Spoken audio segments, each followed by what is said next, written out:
been a terrorist attack in Sydney, Australia at Bondi Beach. Authorities say at least 12 people were killed and 29 others wounded when two gunmen opened fire on crowds of Jews at a Hanukkah event. Here's where I'm at with this.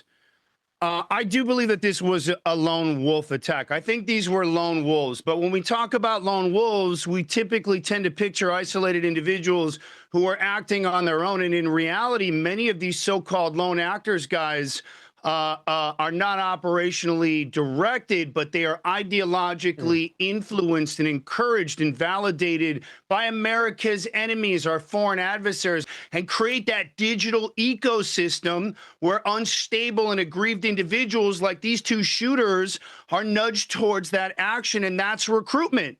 And that's what I think we just saw play out right here. And I think we're seeing the same type of behavioral, ideologically grievance-motivated, online, digitally influenced attack with the Brown shooter as well. That might not be Iran, but... At a top robotics company in Japan this week, 4 robots being developed for military applications killed 29 humans in the lab. And they did it by shooting what he called metal bullets. I didn't know there was any other kind. The scariest part is that lab workers deactivated 2 of the robots, took apart the 3rd, but the 4th robot began restoring itself and somehow connected to an orbiting satellite to download information about how to rebuild itself even more strongly than before. And this next sentence is a quote. I'm writing this down. I've been doing this for years. This is serious shit, Linda.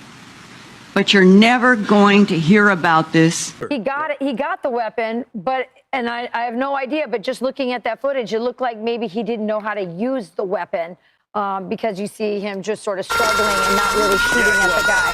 So that's another issue that we can talk about. What do you got? Shit for brains? It's the internet that is driving these lone wolves to that operational open fire stage. So that's where I'm at with the digital side of this thing with both of these.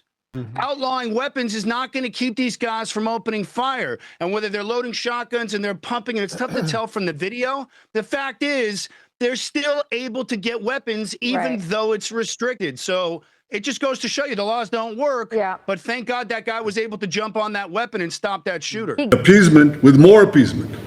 Your government did nothing to stop the spread of anti-Semitism in Australia. You did nothing to curb the cancer cells that were growing inside your country. You took no action. You let the disease spread. And the result is the horrific attacks on Jews we saw today.